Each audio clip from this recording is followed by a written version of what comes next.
We'll talk about the bigger impact in just a second, but let's spend a minute or two on the game. Iowa comes up 2 points short of its season average in terms of scoring, and that season average led the country. Offensively, they did everything they needed to do to win the game. LSU just played out of its mind when it came to shooting the basketball. There was one point yesterday I was sitting next to our Christy Winter-Scott, and her and I were like, are they ever going to miss? Because it just felt like LSU could not miss. It was one of those games. And look, they were hitting contested shots. They were hitting wide open shots.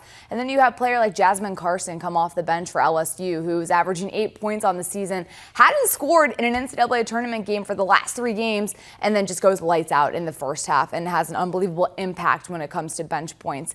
You can play the numbers all you want. Oh, LSU shoots, under 35% from 3 as a team. They, not necessarily known as this juggernaut of a 3-point shooting team, but yet they came out and hit 11 in that game. So there's only so much you can do. Credit the way the Tigers played. They were fantastic when it comes just to knocking down shots. Alexis Morris was a mid-range assassin, just really getting anything she wanted. Iowa has struggled defensively all year long. I thought that South Carolina game, the national semifinal, they were fantastic when it came to executing a defensive assignment, sagging off into the paint, trying to make it really clogged up and difficult for Aaliyah Boston to operate. But then when it comes to LSU, they added that 3-point shooting ability, and it just allowed them to pick apart Iowa's defense. Neither you nor I really want to discuss the story that comes on the side of that national title game, but it is worthy of discussion because it took over social media and it was a big part of the game, unfortunately, and that was the officiating. Now, we're not trying to sit here and make an argument that had the game been called differently, the result would have been different,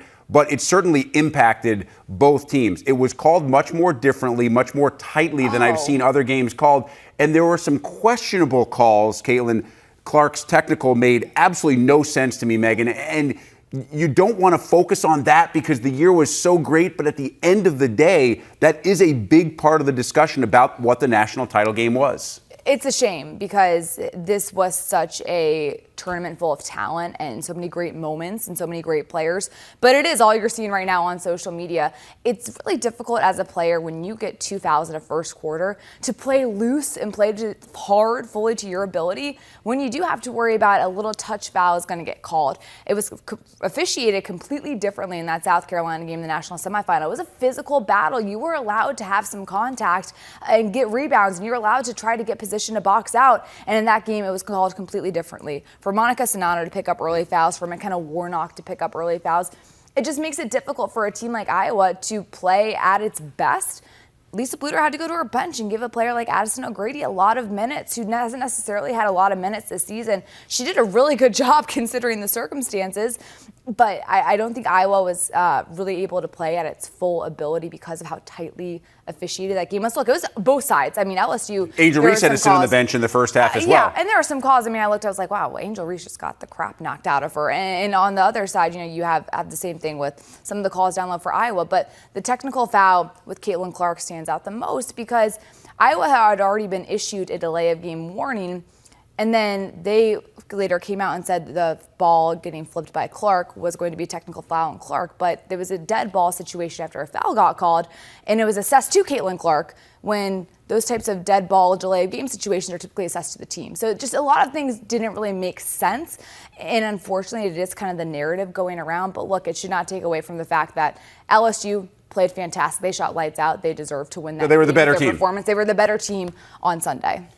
Very few have been better than Caitlin Clark in all of women's college basketball. No one has been better than Caitlin Clark in the history of the NCAA women's tournament. Our big stat proves that. 191 points. Cheryl Swoop scored 177, leading that great Texas Tech run in 1993. Now, to be fair, Swoop's actually averaged more per game because back in 93, that was a 48-team field, so they got a first-round bye. Only played 5 games. Still, Clark right now the all-time record holder with 191 points. She did also, as I mentioned earlier in the show, set the national title game record with 8 3-pointers, has the all-time tournament record with most 3-pointers made.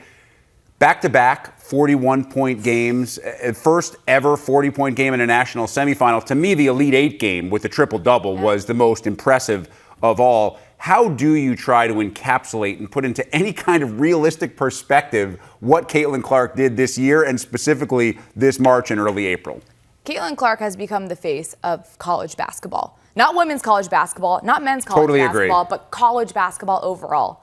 I was on the plane ride down to Dallas. I sat next to two high schoolers, and we started talking. They asked what I was doing. I said, I'm going to cover the Final Four. They looked at me and said, Caitlin Clark? That's the type of recognition that Clark is getting. It does not matter if you're a diehard basketball fan or a casual fan. She is garnering interest from every single walk of life, from celebrities, from football players. It does not matter what you do in life. You are so captivated by what she's doing right now because she is so exciting to watch. Clark's passionate. She plays with a ton of swagger.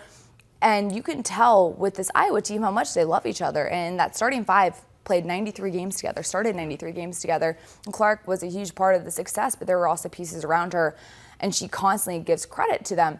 I just think she's an anomaly, a unicorn, what Stephanie White calls her, because of her ability to score in a variety of ways. Her facilitating is off the charts, her basketball IQ. But more so than anything, in this day and age, Caitlin Clark loves the game of basketball. With social media being the way it is, with the transfer portal being the way it is, Caitlin Clark could go anywhere she wants to, if that's the way she chose to go. But she loves Iowa. She's so loyal to the university, to the state. And it's been so fun to watch the interest and the popularity of women's basketball rise. And it is in thanks to Caitlin Clark. We know she has at least one more year left in Iowa City because of the WNBA draft eligibility rules.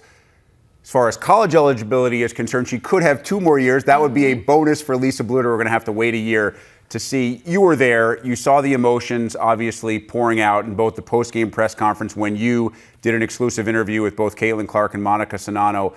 And what stuck out to me was Caitlin Clark said on multiple occasions, of course I would love to win a national title.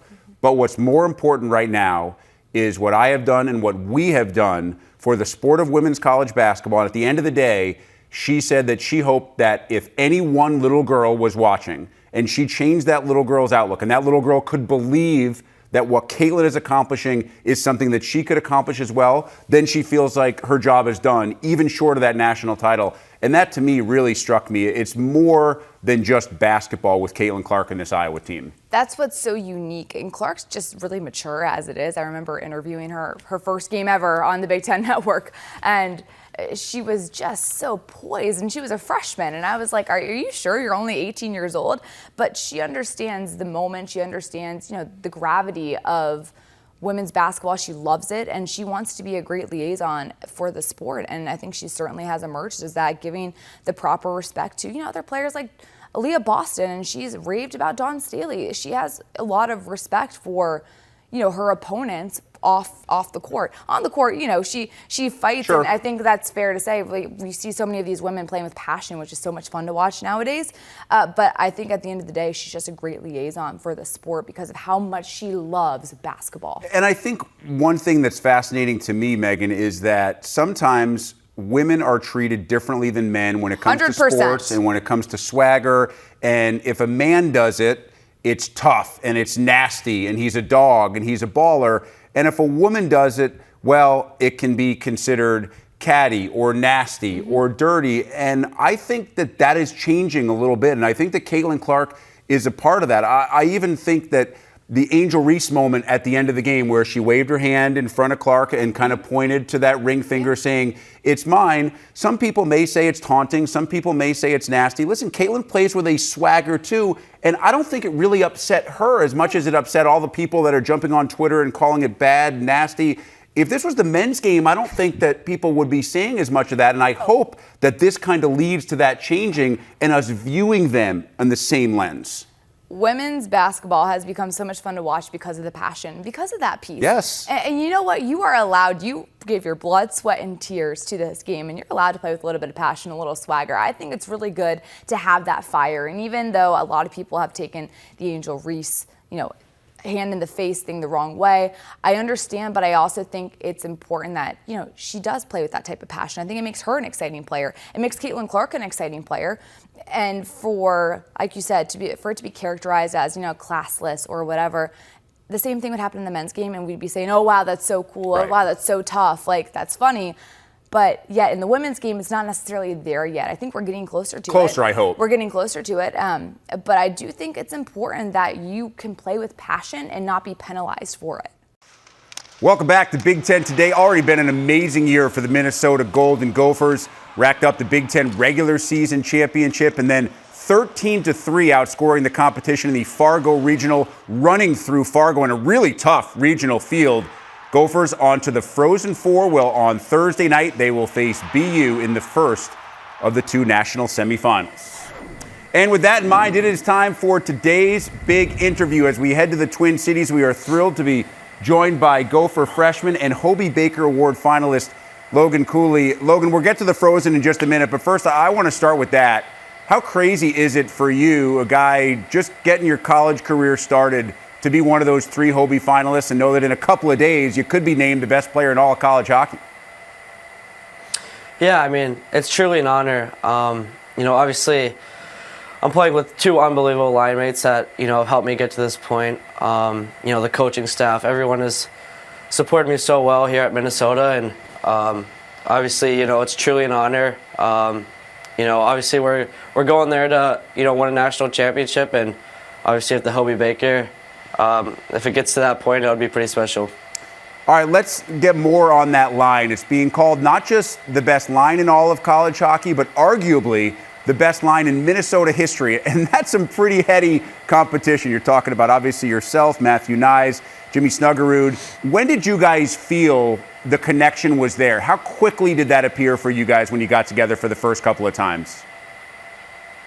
Yeah, so, I played with Snuggerud at the national team, so I played with him for 2 years there. Obviously had a connection with him, and played with Nyes also, at the World Juniors. So, we've all kind of had a connection, but I think, after a few weekends, we really started to connect.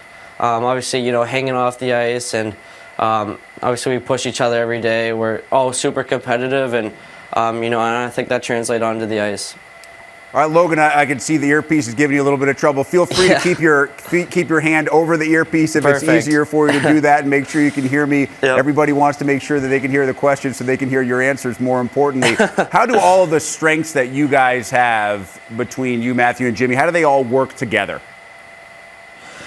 Yeah, I mean, I think, our whole line has everything. Obviously with Matthew Nyes, his body is so big. He uses it so well. He's always on the forecheck. Super hard to knock off the puck. And with Snuggerud, I think just obviously everyone has seen his shot now. And obviously his skating has gotten so much better. His hands are unbelievable. And, I think we all just gel so well together. And, we know where each other are on the ice. And, I think just all those together lead to our success, and hopefully we can keep it going these final two games. I love Bob Motzko, your head coach's description of what makes you a good player. Because, he talked about your skill, but then he talked about your compete level, and he described you as, and this is a quote, ornery. Now, first of all, I think it's hysterical because I haven't heard anybody use the word ornery in maybe like a decade. But how much does that play into your success and the way that you compete, especially when you're facing off against the competition that you guys faced off against this year? Yeah, for sure. I mean, I think that's just, growing up, I was always super competitive. I mean, no one wants to be second or anything like that. You always want to be, the number one guy, and I think I've just kept that with me my whole life. Obviously, college hockey, it's super competitive. Teams are so good, players are so good, and especially as you get to the next level, too. So, I'm a guy that wants to get better every day, wants to do anything I can to help the team win, and, I think that's just where my competitive nature comes from. Obviously had a great regional. The team as a whole had a great regional. I mean, you explode offensively in the first game, and then St. Cloud, a really good opponent that's obviously, there's a lot there in terms of the in-state rivalry and the compete level between those two squads. When you guys left Fargo, how good were you feeling about where this team was? Yeah, for sure. I mean, I think, you look back to the Canisius game, obviously we kind of started out slow, and then we kind of picked it up. So I think, going into these next two games here, hopefully that, we can't come out slow. You got to come out right from the start, and I think that's what we showed against St. Cloud. I think that was one of our best games all year from start to finish, and everyone was focused, everyone was dialed in, everyone wanted to win, and I think when we're doing all those things, we're the best team in the country, and no one's going to take us down. You and I were joking before we started the interview here while we were in the commercial break about how hard it is. I mean, you finished the Fargo Regional a week ago on Saturday, so you basically have 12 games in between that win over St. Cloud and your Frozen Four matchup against BU. How difficult is it, 12 days I should say, how difficult is it for you guys to wait that long? Yeah, I mean, at this point in the year, you kind of get sick of practicing. You just want to play these games, and obviously the hype building up to it. It's pretty special to be one of the last four teams standing here, and especially having it in Tampa, all the hype's getting built up, and anytime you could go play for a championship and have the bright lights and playing these big time moments. That's when hockey is the most fun, and we're all super excited, and we can't wait to get going. We'll bring in our hockey analyst, Paul Caponigri, here in a little bit. He'll share his thoughts on your opponent, BU. Based on what you guys have seen on film, what you know about the Terriers, what's the early scouting report? Yeah, obviously, they're a heck of a team. They have a great coaching staff. Their goalie's unbelievable. They have, obviously, a player that I played with last year, Lane Hudson. He's had an incredible season. They have some high-end players up front, and obviously some high-end defensemen too. So, they have some players you got to be aware of when you're on the ice, but so do we. So it's going to be a really good matchup. I think we're honestly pretty similar, but we're going to need everyone going against them. I know all you guys care about is beating BU and getting to the national championship game on Saturday night, but how much of a bonus would it be if you get another shot at the Michigan team that got you at the end of the Big Ten tournament? Yeah, I mean, that's exactly how I want it to happen. They're a team that I don't think anyone on our team likes at all, and obviously they don't like us too. So to get back at them, that would be, that's how I want this to play out. But, like you said, we're focused on BU and getting the job done with them first. That's interesting to hear. Over the course of the year, I know obviously you guys are competing against each other and you're wanting to beat each other every time you play, but obviously Michigan has a terrific freshman of their own, and Adam Fantilli, one of the other guys who joins you and Matthew as the Hobie Baker finalists. Did you find yourself competing against him or catching up with what he was doing on a weekly basis? I'd say a little bit. I mean, obviously, it comes back to we're all super competitive, and obviously he's a heck of a player, and anytime you go up against, another really good player, you want to, compete against them. It's only going to make you better. So, obviously he's a great player. They have a lot of great players, and it was definitely fun playing them because, you're going against one of the best teams in the country, and, that's when it's the most fun. All right, Logan, let's get you out of here on this one. Minnesota has such a great history, but it's been 20 years since the last national title got brought back to Minneapolis. You guys all know that. Anybody that grew up or played high school hockey or youth hockey in the state of Minneapolis has followed this program forever. How much does the history matter to you guys and the opportunity to be part of that great Gopher hockey history? Yeah, it means everything. I mean, anytime you could, represent that Minnesota logo and put that jersey on. Obviously, the fans here have been unbelievable. Every game, I believe, has been mostly sold out. So, anytime you could potentially win a national championship for this state, it would be, it would mean everything to, everyone on our team. And, we know what's at stake, and we're really looking forward to it. Well, what a week it could be for Logan Cooley. Maybe a national championship, perhaps the Hobie Baker. Such great things accomplished already. Logan, we wish you and the team the best of luck this week in Tampa. Enjoy that weather, and good luck on Thursday night. Thank you so much. I appreciate it. Oh, Michigan also has a chance to win the national title in hockey. Wolverines, part of the Frozen Four, takes place this Thursday in Tampa. Michigan takes on Quinnipiac. That's the late game on Thursday night. The early game is Minnesota and BU, two teams whose histories run as deep as any in all of college hockey. Now that you have all those particulars in mind, welcome in Paul Caponigri. And before you ask, no, we did not text about the outfits beforehand. He didn't respond. The twinning just happens. That's right. You send me a text about fashion. I am not going to respond. Now you send me a text about hockey, and we can talk. We just had Logan Cooley on. Yep. Minnesota is one of the most talented teams in the country. There's no doubt about it. They'll take on BU. BU also had a terrific regional. Yeah. The Terriers look really good in their regional. First thoughts on this matchup? Well, first of all, don't get fooled by them not having a number by their, like you had 1, 2, 3 and no number by the rankings in BU. They're number 5. Right. They're the top number 2 seed. Denver, the only team that didn't make it of the number 1 seeds. I mean, the brackets almost went chalk. So this is not looking at Minnesota playing a lower ranked team. No, they don't go in as a massive favorite. Right. BU's been a top 5-7 team all year. So I was fortunate to be there at that regional, so I have a little more analysis I can give. And he mentioned Lane Hudson. Aside from Logan, I mean, the freshman class in the country is insane this year. I feel like I'm saying that every year. But Lane Hudson, his skating, it's a lot like Logan Cooley, like on their edges. It's just, he's so dynamic. And they're very thin on defense, BU. So he plays a ton. And that's where I think Minnesota, early looking at this can maybe take advantage over the long run of a 60-minute game.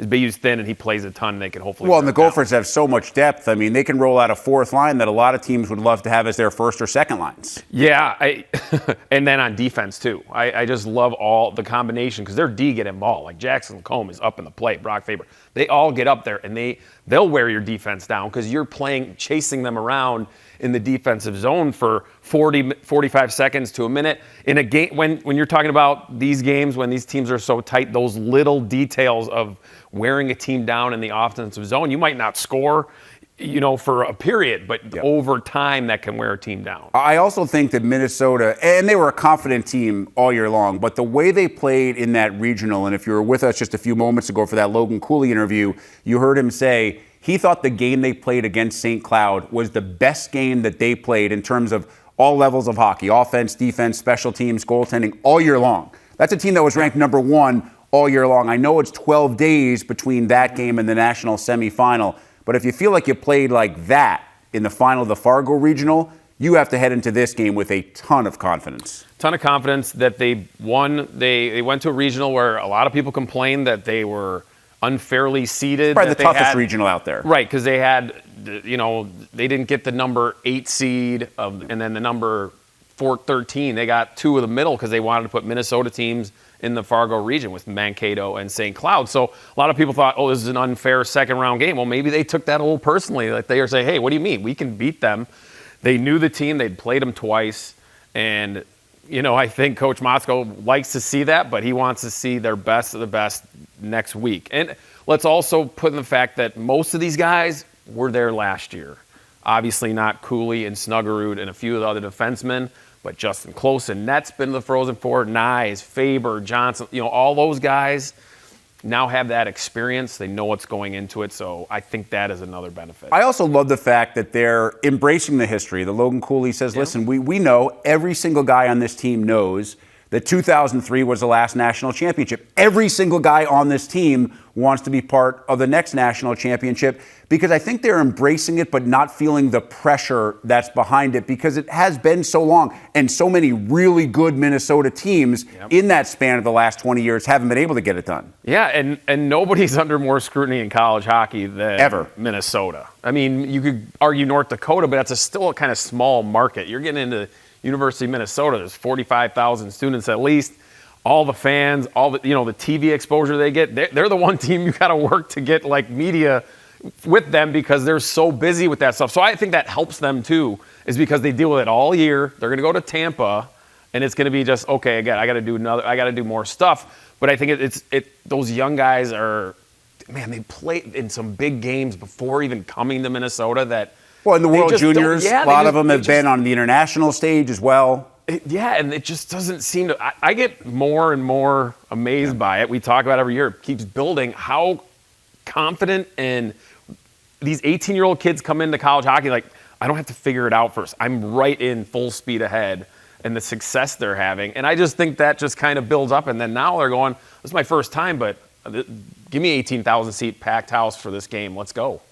Are you sure that Minnesota fan base has a thing or two to say about the team and the broadcast and the conference? They seem really quiet to me about that kind of stuff. No, hey, well, if they are, then joking aside, right, of course. Loving sarcasm. Minnesota BU, that is Thursday. It's the 5 o'clock Eastern game. So if you're on Central Time, if you're in the Twin Cities, obviously you're clear in the Thursday afternoon calendar. Yeah. That is if you're not lucky enough to go to Tampa like my guy over here who will be part of our Frozen Four coverage. Trust me, I tried, man. I tried. You got things to handle here. All right, night game is Michigan and Quinnipiac. Now this is really a contrast in styles. This is not like game one where both teams, when they want to, can get up and down the ice, can be, explosive offensively. Michigan can certainly do that. They have, arguably, they're the team that is most similar to Minnesota and closest, I think, in terms of talent to the Gophers. Quinnipiac plays a completely different style of game.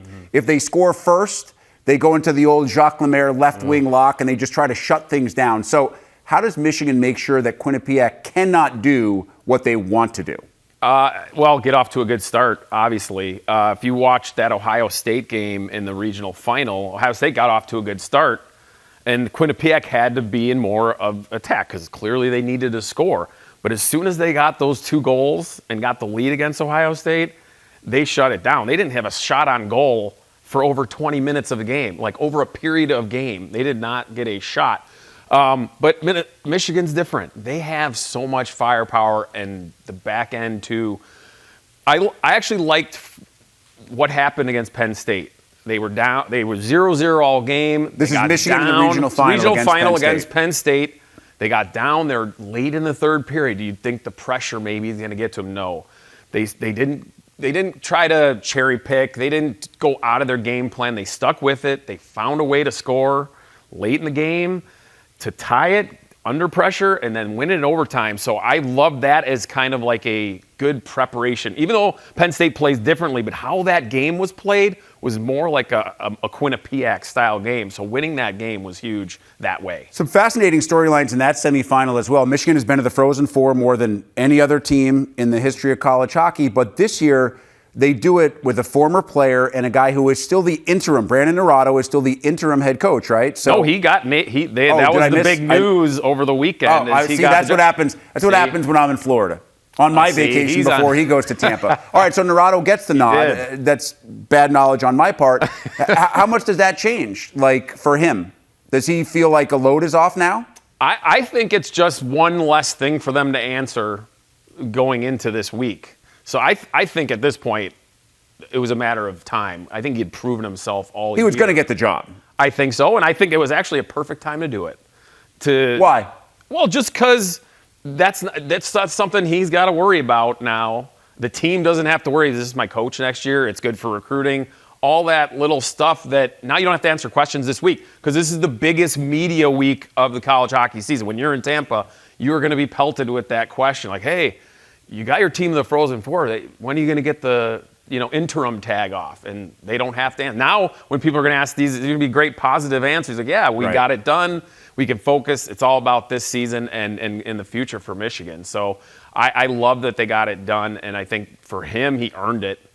I mean, he got the job in late August. The season started the next month. So for him to have the success with the talent and keeping them around too was huge. See, this is great. I'm learning alongside all the viewers of Big Ten today as well. That's what happens when you get stuck into that vacation/Final Four women's basketball mode. Hey, we all got to have one in the spring. Listen, I love the play of Eric Portillo in the regionals because I think that was a question mark for Michigan throughout the course of the year. He had his moments, but he had ups and downs. And I think you need, if you're going to win a national title, you need big goal scorers and big moments, but I think more than anything else, you need rock-solid goaltending. Well, you would know better than most people. I mean, goaltending, I think aside from it, or even with it, quarterback and football are the two most important positions that control so much of one sport in their play. And Eric Portillo, he was preseason Big Ten goalie of the year. He didn't even get in probably in the top 3 or 4. Now that's a lot of other good goaltenders in the league, but the ups and downs were there. But in the playoffs, since the Ohio State game, they have he's zoned in, and that's you want your goaltender playing at his best at the right time of the year, and he's doing that. He's not giving up that. You talk that one goal where one soft questionable goal, or just maybe not even that questionable, but just your team's man, you got to have that one, or it just keeps the momentum going for your team if he makes all the basic saves, and I think he's doing that right now. I mean, he gave up 1 goal in each regional final, and I think Michigan, the other big thing of their question mark for them going in was the discipline. and it's been phenomenal. I can kind of get more into that as we get closer to the game Thursday, but that's been phenomenal for Michigan, and the right guys are scoring. And one guy, Luke Hughes, I mean, it's like you almost lose a little because you're expected to be so good this year because of last year. And he's tied for league goal defenseman in scoring, and he has the most assists of anybody in the country. He's tied for the most of any player. Ho hum, you got him as he didn't, he's not good enough to make the Hobie Baker final, but you got him back there just to bail you out. Yeah, I think head coach, not interim head coach, I think head coach Brandon Naurato is pretty happy that he has Luke Hughes on his squad. Frozen Four coming up this Thursday from Tampa. Good stuff as always from my twin, Paul Caponigri. Michigan faces Michigan State in a rivalry matchup. Big Ten softball, Wednesday at 5 Eastern on Big Ten Network. Iowa Hawkeyes became the first Big Ten women's basketball team to make it to the national title game since Michigan State back in 2005. Along the way, the Hawkeyes set a program record with 31 wins. Caitlin Clark became the first Division I basketball player, and this is just amazing, with 1,000 points and 300 assists in a single season. Go ahead and do the math and divide points and assists by games, and trust me, your mind will be blown. That's why she won every major award given in women's college basketball. We are back on Big Ten today and rejoined by Megan McEwen. We've discussed Caitlin Clark a little bit at the start of the show, her performance in the national title game, what it meant to women's college basketball as a whole. But when you try to boil down her season as far as statistically and the things that she accomplished that no other woman has not only not accomplished, but not even come close to accomplishing, it's actually kind of hard to wrap your head around. Not many men have come close to accomplishing No one it in college either. basketball. No one in college basketball. Caitlin Clark has been phenomenal this season because she has been so consistent. More than 27 points a game, 8 assists, 7 rebounds. She's just done a little bit of everything for this Iowa team. And what's been impressive is the fact that night in, night out, she shows up. In fact, I think you have to go all the way back to her freshman year against Northwestern to go to her point total low, which is around 7 points. Northwestern fans like to remind Caitlin of that at times. But that being said, she's just been so phenomenal from the standpoint of facilitating. She's got the highest basketball IQ of anyone I've seen play. Her ability to get her teammates in positions to score, especially in transition. She leads the team in rebounding with 7 boards a game. And when she can rebound the ball, it allows Iowa to play so much faster because they can get into their break much quicker. And you see it all the time. Monica Sanana runs the floor. Hannah Stolke runs the floor. And she's able to get them in positions to score, leading them perfectly to the basket. She's phenomenal in a variety of ways because she is impactful in every single scoring play for Iowa, whether it's scoring herself, assisting on a shot, or simply just the defense is so focused on her that it leads to more open opportunities for her teammates. She has just been phenomenal this year. I have a thesaurus. I've been looking through words. I've run out of words to describe her because of how good she's been. But it's her consistency that has been the most impressive piece of her season. So many moments that you could look back on for Clark and the Hawkeyes, whether it's her logo threes, the fact that they won a Big Ten tournament title for a second consecutive year, the fact that they made it to the national championship game, seeking the first national title in men's or women's hoops for Iowa. But to me, the signature moment, I think, for the year will be the walk-off 3 to beat Indiana in the regular season finale. I know the regular season title was already wrapped up. We'll have more on Terry Moore and the amazing season that the Hoosiers had. But to me, that was one of those moments where everybody in the building, everybody in the world that is watching that game knows that Caitlin Clark is going to get the ball, and she still finds a way to knock down the 3. She's unbelievable. I mean, she simply has ice water in her veins. And everybody in the building knew. In fact, Chloe Moore McNeil of Indiana, who was guarding Caitlin Clark at the time for like a week after, was still sick, that she got tripped up on the play to give Clark enough room to have that open shot. And look, it was still like, I mean, she had an open look, but it was still like relatively a quick release on that. She was somewhat rushed, but that's what Caitlin Clark does. It's why she's so exciting to watch. When you're a kid playing basketball in the backyard, you're all the time pretending to be one of your favorite players, Candace Parker, Kobe Bryant. 3, 2, 1, you let it fly. And now people are going to pretend to be Caitlin Clark. 3, 2, 1, let it fly, to beat teams in the regular season, to beat teams to go to championship games. She just makes the game so exciting. And my goodness, it just goes to show you how good the Big Ten has been this season as a whole. And I know we're going to get into it in a little bit, but, the fact that Iowa didn't even win the Big Ten regular season, and yet they made it all the way to the national championship game, it just goes to show you night in and night out the level of competition that you see.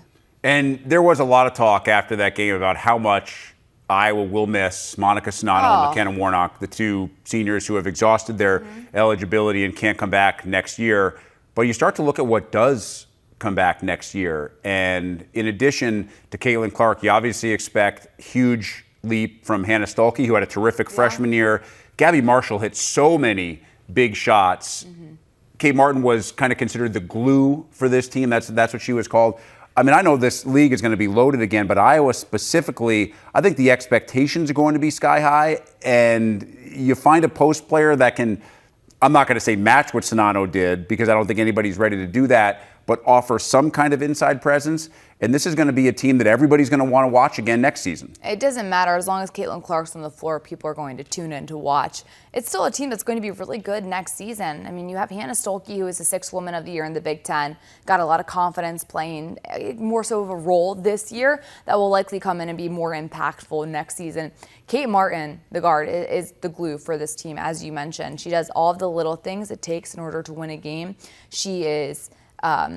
she will literally fight for any of her teammates, and she's so tough. She sets great screens. She gets rebounds. She led the team in three-point shooting percentage at 40% this year. And then Gabby Marshall is the best defender on ball for Iowa, and she's, again, a player coming back. She started to find her stroke as March got here and was huge when it comes to that scoring component down the stretch. I think specifically in the Big Ten tournament, how key she was for them scoring. So there's still a lot of really good pieces coming back. You never know what could happen. I mean, look, you can't even check rosters at this point until like the day before the transfer regular portal season changes starts. everything. Transfer portal. I mean, like it's the wild, wild west right now when it comes to college basketball recruiting. But that being said, look, Caitlin Clark has another year left of she's got 2 years of eligibility left, and it would not surprise me if she took both years, by the way.